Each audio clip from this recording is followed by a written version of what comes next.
하나님 나라 복음을 살아가는 매일의 동행. 오늘 말씀은 민수기 5장 1절부터 10절의 말씀입니다. 여호와께서 모세에게 말씀하여 이르시되 이스라엘 자손에게 명령하여 모든 나병환 자와 유출증이 있는 자와 주검으로 부정하게 된 자를 다 진영 밖으로 내보내되 남녀를 막론하고 다 진영 밖으로 내보내어 그들이 진영을 더럽히게 하지 말라. 내가 그 진영 가운데에 거하느니라 하시매 이스라엘 자손이 그같이 행하여 그들을 진영 밖으로 내보냈으니 곧 여호와께서 모세에게 이르신 대로 이스라엘 자손이 행하였더라. 여호와께서 모세에게 말씀하여 이르시되 이스라엘 자손에게 이르라. 남자나 여자나 사람이 범하는 죄를 범하여 여호와께 거역함으로 죄를 지으면 그 지은 죄를 자복하고 그 죄값을 온전히 갚되 5분의 1을 더하여 그가 죄를 지었던 그 사람에게 돌려줄 것이요. 만일 죄값을 받을 만한 친척이 없으면 그 죄값을 여호와께 드려 제사장에게로 돌릴 것이니 이는 그를 위하여 속죄할 속죄의 순양과 함께 돌릴 것이니라. 이스라엘 자손이 거제로 제사장에게 가져오는 모든 성물은 그의 것이 될 것이라. 각 사람이 구별한 물건은 그의 것이 되나니 누구든지 제사장에게 주는 것은 그의 것이 되느니라.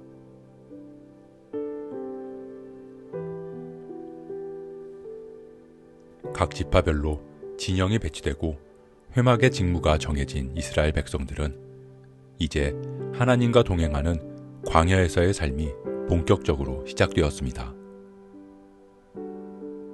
거룩한 하나님과의 동행. 거룩한 하나님과 동행하기 위해서는 백성들 역시 거룩해야 합니다. 그렇기에 하나님은 거룩함과 반대되는 부정함을 처리할 방법을 가르쳐 주셨습니다. 부정함은 크게 두 가지로 나눌 수 있습니다. 첫째는 오늘 본문 1절부터 4절까지의 내용처럼 상태의 부정함이고, 두 번째는 5절부터 10절의 내용처럼 행동의 부정함입니다. 먼저 상태의 부정함입니다. 여호와께서 이스라엘 자손에게 명령하십니다. 모든 나병환 자와 유출증이 있는 자와 주검으로 부정하게 된 자를 다 진영 밖으로 내보내라. 나병환 자, 한센병뿐만 아니라 피부에 나타나는 피부질환까지를 포함합니다. 그리고 몸에서 피가 계속 흐르는 유출증과 주검을 가까이 한 사람들을 부정한 상태로 규정하고 모두 다 진영 밖으로 내보냅니다. 이해가 안 되기도 하고 억울할 수도 있습니다. 피부병에 걸리고 싶어서 걸린 것도 아니고 자신의 잘못으로 유출증에 걸린 것도 아니고 가족이나 친지의 장례를 치르기 위해서 어쩔 수 없이 주검을 가까이 할 수밖에 없기 때문입니다. 그럼에도 하나님은 그 이유 여하를 막론하고 예외 없이 그 모든 상태를 부정하다고 규정하고 진영 밖으로 내보내라고 명령하십니다. 우리는 구원의 은혜로 하나님을 섬기며 하나님과 동행하는 삶을 살아갑니다. 오직 은혜로 구원의 기쁨을 누립니다. 그런데 가끔은 그 오직 은혜를 오해할 때가 있습니다. 은혜면 충분하다는 말로 모든 것을 은혜라는 이름으로 다 덮습니다. 우리의 부정함과 죄까지도 말입니다. 어쩔 수 없잖아.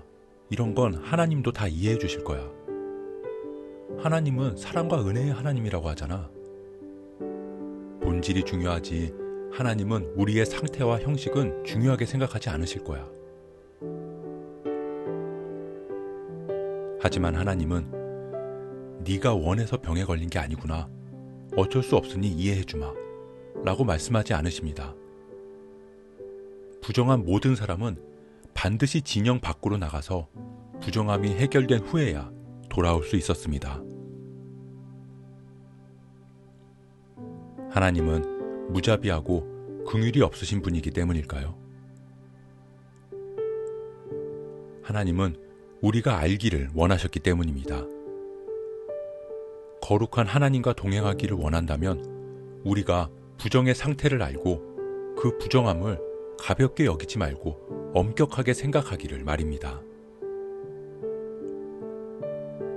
우리는 그만큼 죄에 대해서 민감하고 무겁게 생각하며 엄중한 기준을 가져야 합니다. 부정함은 외적인 더러운 상태, 그 이상을 말합니다. 나병은 우리의 외형적인 상태가 하나님의 창조 상태에서 벗어난 상태를 말합니다. 유출증은 하나님이 창조하신 생명의 근원이 빠져나가는 것이고, 주검은 하나님 창조하신 거룩한 생명이 소실된 상태를 말합니다. 부정함은 결국 하나님의 창조 질서에서 벗어난 상태를 말하는 것입니다. 여기에는 우리의 외형적인 모습뿐만 아니라 내면의 생각과 마음까지도 포함될 수 있습니다. 그렇게 하나님과 멀어진 부정한 상태에서는 하나님과 동행할 수 없습니다. 부정한 상태가 정한 상태가 되어야 다시 진영으로 돌아올 수 있는 것처럼 하나님의 창조 질서가 회복된 후에 우리는 하나님과 동행할 수 있습니다. 회개와 회복 없이는 용서와 동행도 있을 수 없습니다. 하나님은 우리와 동행하기를 원하십니다. 그렇기에 우리에게 하나님과 동행할 수 있는 상태로 회복되기를 그 누구보다 원하고 계십니다. 두 번째는 행동의 부정함입니다. 하나님은 죄를 지은 사람들에게 말씀하십니다. 죄를 지었으면 그 지은 죄를 자복하고 그 죄값을 온전히 갚되 5분의 1을 더하여 그가 죄를 지었던 사람에게 돌려주어라. 가끔은 죄를 짓고 하나님께 회개하고 용서받으면 끝이라고 오해하는 사람들을 볼 때가 있습니다. 하지만 하나님은 오늘 말씀에서처럼 그 죄를 지은 사람에게 반드시 용서를 구하고 그 죄값을 갚고 회복시켜 주어야 한다고 말씀하십니다. 심지어 그 죄값을 받을 만한 사람이 없으면 그 친척에게라도 갚아야 하고, 친척마저 없으면 제사장에게라도 그 죄값을 드려야 한다고 말씀하십니다. 예수님은 하나님께 나아오기 이전에 먼저 그 죄를 지은 사람에게 회개하고 용서를 구하고, 그렇게 사람과의 관계가 먼저 회복된 후에 하나님과의 관계 회복이 있을 것이라고 말씀하십니다.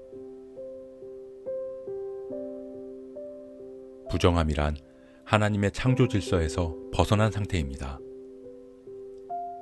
하나님은 사람들과의 관계 역시 창조 질서대로 회복되기를 원하십니다. 그 관계가 온전히 회복되어야 하나님과의 관계도 회복되고, 그렇게 우리의 부정함이 정함으로 회복되어야 우리는 거룩한 하나님과 동행할 수 있습니다. 사랑하는 성도 여러분, 하나님과 동행하는 삶은 예배하고 말씀 보고 기도하는 삶, 그 이상을 말합니다. 주어진 삶의 자리에서, 부르신 그 자리에서 하나님의 창조 질서를 회복하며 살아가는 데까지 나아가야 합니다. 죄를 가볍게 여기지 않고 사람들과의 관계를 소중히 생각하며 거룩하신 하나님을 닮은 모습으로 살아가는 것. 그것이 우리와 동행하기를 원하시는 하나님의 마음임을 우리가 기억했으면 좋겠습니다. 그렇게 오늘도 하나님과 동행하는 하루, 우리의 몸과 마음과 생각과 말 한마디까지도 하나님이 기뻐하시는 하루 되시길 주님의 이름으로 축복합니다.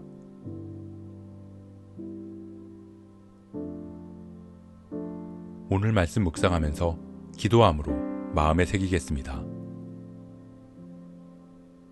우리를 구원하시고 우리와 동행하기를 원하시는 하나님, 우리가 거룩한 하나님을 닮은 삶을 살아가기를 원합니다.